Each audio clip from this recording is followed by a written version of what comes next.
Can't hear you. Chairman Jordan, Ranking Member Nadler, members of the committee, good morning. First of all, Ranking Member Nadler, I appreciate the kind words about our business. It's very kind of you. And also, I assume that we'd be doing a lot better without the institutional obstacles that I'm about to discuss. We're in the midst of a trust crisis in the world of media, which is because so many in the legacy media have lied in order to preserve left-leaning narratives. To take just the most recent example, we were told by the legacy media that President Biden was just fine. For years, anyone who questioned his health and mental fitness was trafficking in cheap fakes. And then President Biden went out and engaged in a full-scale mental collapse on stage in front of hundreds of millions of people. So we can see why Americans, at least Americans who are not Democrats, do not trust the media.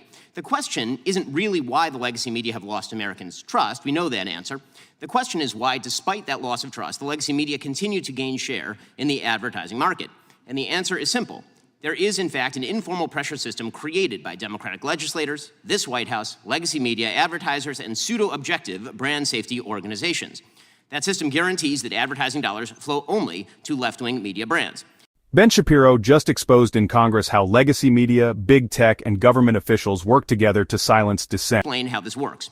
When a conservative competitor to the legacy media arises, members of that legacy media and their political allies rush to paint such competitors as dangerous. The commentator Kara Swisher of the New York Times, for example, told the head of YouTube that my videos at Daily Wire were a, quote, gateway drug that would lead children, including her own teenage son, to watch neo-Nazi content. Never mind the yarmulke. Elected Democrats pick up that same messaging. In 2017, Senator Dianne Feinstein told lawyers at Facebook, Google, and Twitter, quote, you created these platforms and now they're being misused, and you have to be the ones to do something about it, or we will. Social media companies react to incentive structures, including threats. They've responded by adopting the standards of third-party left-wing informational safety groups like the Global Alliance for Responsible Media, or GARM. GARM purportedly sets brand safety standards, objective standards by which advertisers and platforms can supposedly determine just what sort of content ought to be deemed safe for advertising. In reality, GARM acts as a cartel. Its members account for 90% of ad spending in the United States, almost $1 trillion. In other words, if you're not getting ad dollars from GARM members, it's nearly impossible to run an ad-based business. And if you're not following their preferred political narratives, the ones that Kara Swisher and Dianne Feinstein would follow, you will not be deemed brand safe. Your business will be throttled. We at Daily Wire have experienced this firsthand. In 2017, after Senator Feinstein made her threats to bring the weight of government down on social media platforms, Daily Wire YouTube channel saw a 1,000% increase in content enforcements over a 2-year period. Since 2021, after Democrat officials further turned up the heat on social media companies, my personal Facebook page has seen an over 80% drop in impressions. Or take Joe Rogan. When Joe said that he had taken ivermectin after getting COVID, White House Press Secretary Jen Psaki pressured Spotify to take action, stating, quote, we want every platform to be doing more to call out mis- and disinformation while also uplifting accurate information. Spotify complied. Spotify, of course, works with GARM. So, what are the brand safety standards that GARM uses? The standards begin with inarguable things that we've heard from the other witnesses, like preventing distribution of child sexual abuse material or stopping terrorism. But GARM doesn't draw the line at what is criminal, abusive, or dangerous. Their standards also include restrictions on hate speech, harassment, misinformation, or my personal favorite, insensitive, irresponsible, and harmful treatment of debated, sensitive social issues.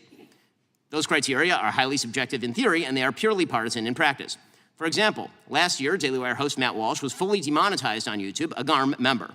Why? For quote-unquote misgendering, which to GARM is to say that men are not women. Perfectly obvious facts now run afoul of GARM's censorship standards.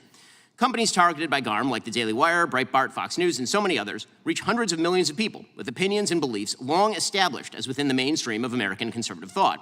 GARM and its members have no respect for the beliefs of those people. They would like them marginalized or squashed.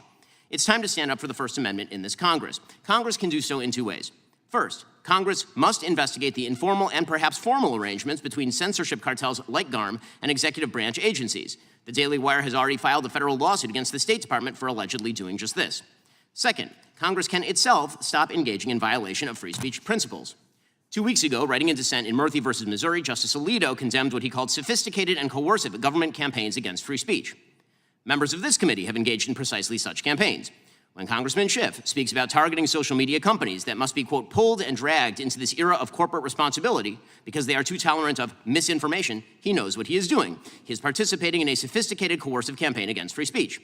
When Congresswoman Jayapal blames social media for placing America at the, quote, precipice of a democratic crisis and calls on them to target they deem hate groups, she also knows what she is doing. She is participating in a sophisticated, coercive campaign against free speech. When Congressman Hank Johnson says, quote, we need a constitutional amendment to allow the legislature to control the so-called free speech rights of corporations, he also knows what he is doing. We all know what these government actors, what some people in this room, are doing. You're using the tacit threat of government action to compel private companies to throttle viewpoints you don't particularly like. The First Amendment was not designed to enable workarounds by elected officials. It was directed at Congress, at you, and you're abdicating your fundamental duty when you exert pressure on private companies to censor speech. Some in this room have been doing just that for years. We in the non-legacy media have been feeling the effects. In the name of the Constitution and in the name of democracy, this should stop. And Adam Schiff sat in total silence. Shapiro called out the media for hiding Biden's mental decline. For years they called questions about his health cheap fakes. He explained how ad giants like GARM blacklist conservative voices, draining their revenue. Shapiro's Facebook reach plummeted 80%. His YouTube channel faced 10 times more crackdowns. And on campuses, conservative speech gets drowned out by protests. Shapiro's warning, if we don't fight this cartel now, free speech in America could be gone for good. So do you think Congress will act? Hit like, subscribe, and drop your thoughts below. Stay tuned.